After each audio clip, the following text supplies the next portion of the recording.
So if this was our character that we wanted to make a side profile of, what I would probably do would be to start by duplicating the artboard. So I select my artboard tool, I press the Alt key, left click and drag. Alright, I always want to kind of maintain the original one and then work from there. This one would be a little tough with the hat, but I'll see what I can do with that. Now what's nice in Illustrator is you can just select the objects. If I was in Photoshop, I had to go in and find the layers and then select it and modify things. So I really like the way that we can work with this and select in Illustrator, because really all I'd have to do, and actually, let's see, I'm going to place my picture also with the poses just so I can kind of think about what I'm working towards. So I'm going to copy this image, I'm going to come into here and I'm going to paste it. Alright, so this would be walking from left to right, which if we wanted to make it the other way, we could transform and reflect, and we could do it that way. Even though the words are not right, we can see exactly what they're supposed to look like. Alright, so I would start by probably getting rid of an eyeball, and then just kind of move the mouth over.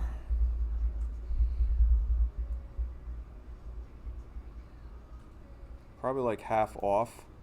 Alright, and then let's see, does the eraser work in this case?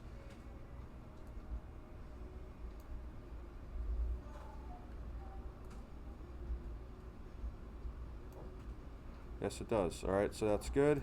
So I kind of shorten the mouth. I can take the nose, maybe, I don't know how the nose would look like on the side profile, but maybe we would just do the same thing there. Just kind of erase it, put it half on, and then erase the rest of it. For the eye, instead of it being in the middle, maybe it would be more towards the front.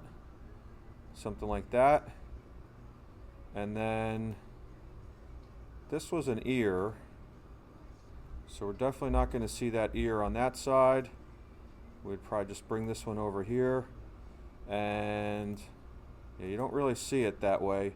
Maybe I would put like a thin stroke around it or something like that, just so that I can see. You do have some effects too. I know I'm kind of getting into some things we haven't done so much, but this blur is a nice effect. It looks strange. Maybe when I cover it with some hair, it'll look better. Alright, so we have our hair, which, let's see, how would this look? Maybe we take some of this stuff, and we're going to want to bring this hair down. So if you use the direct selection tool, now we can grab these points, kind of modify it like this. Alright, usually hair. Probably have to extend this a little bit. Actually, I should look and see too how ears are and where they are.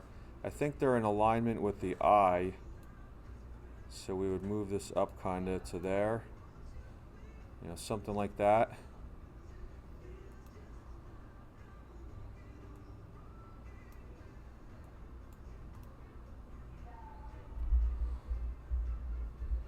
And then maybe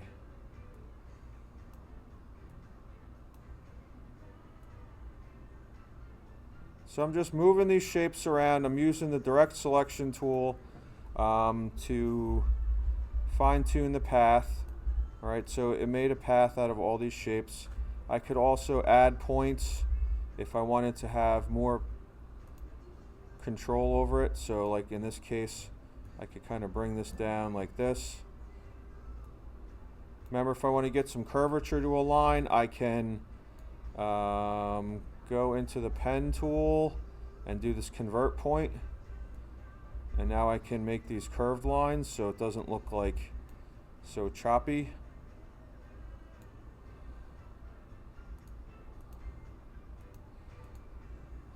Alright, I know that hair is not the best. Maybe I can bring this in a little bit more, kind of to go around the ear. The way the direct selection tool works with these points is when you click on them once, it's just like it selects all the points.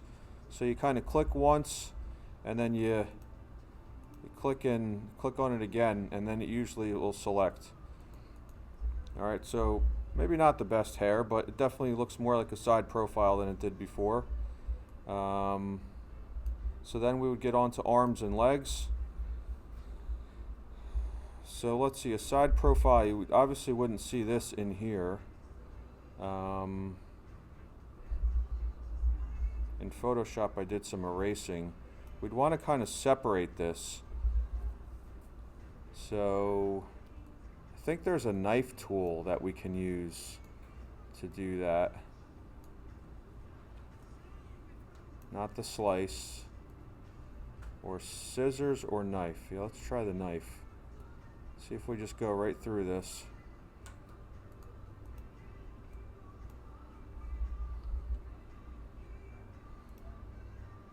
Seems like it made a separate, oh, there we go, is that it? Look at that. So I just used the knife and it just went right through that path. So now we would have kind of two legs there. I would have to do the same thing with the belt here.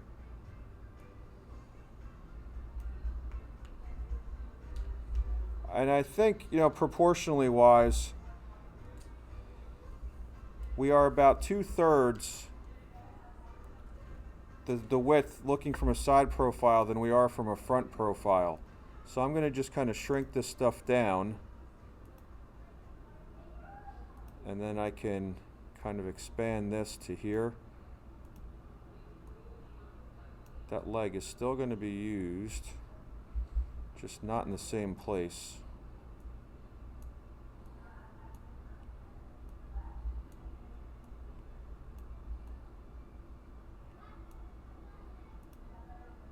Maybe that's a little too wide still. I'm trying to keep to the proportions of the legs and thinking about the upper versus the lower, but I don't want to make them too skinny because then the head's going to look like really awkward.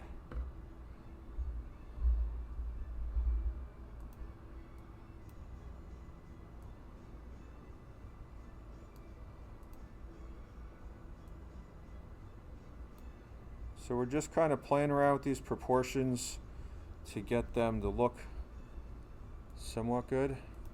We'll take our arm now. We can move this like up here.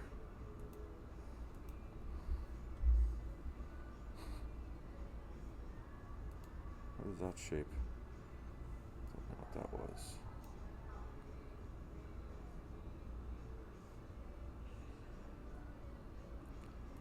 Now you notice, oh, was that rotating the right place? This line that we talked about before with the reference point, that should be how we're rotating it, but this looks like it's rotating from the center. I was thinking it would have rotated from up here, but it didn't really work out that way.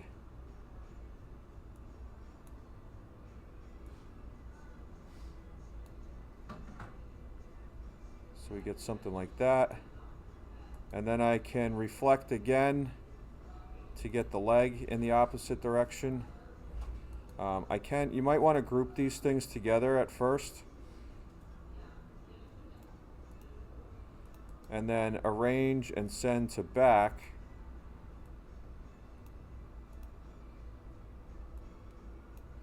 Actually, we probably want to include this pant leg on there.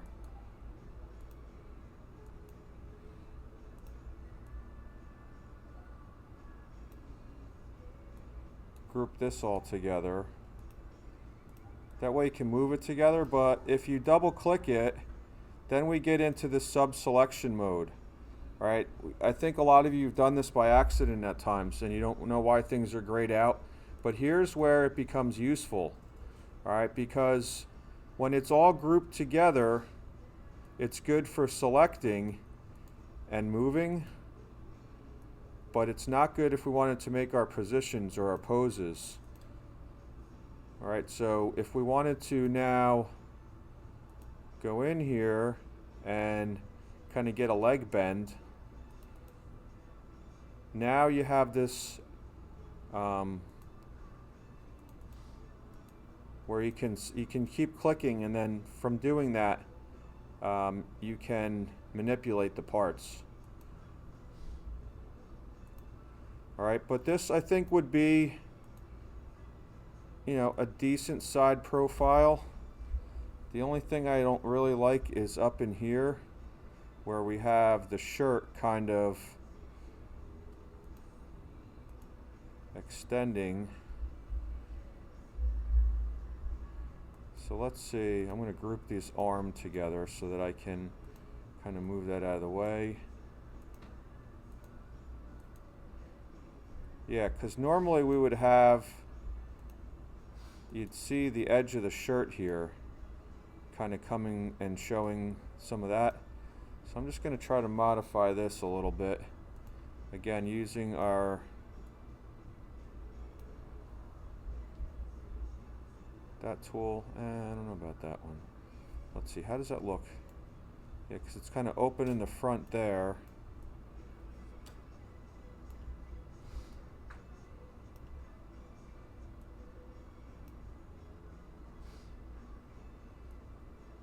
Kind of give him a little slope there. I don't know what that shape is.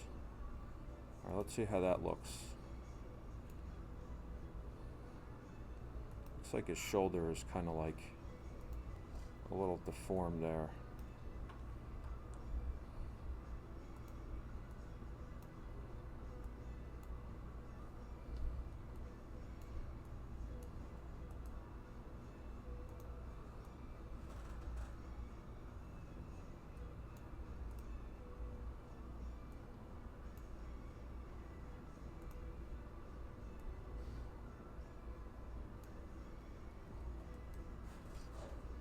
This one's going to go to the back.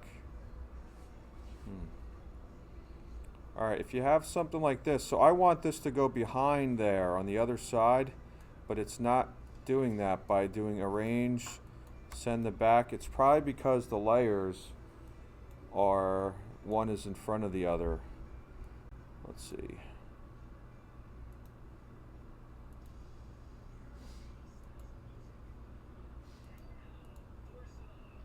So all this stuff is in here. Body, and then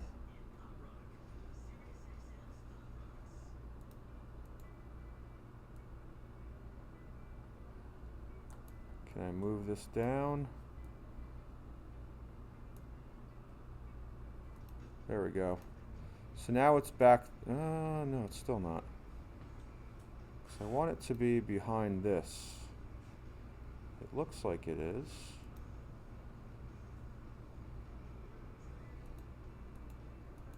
Oh yeah, sorry, it is back there.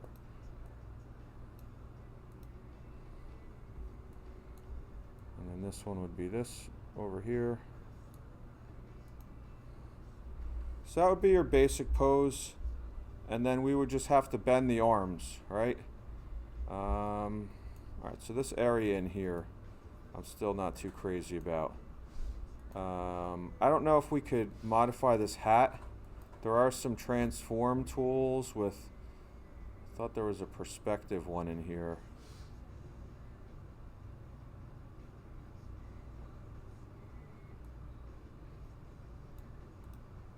That looks a little odd.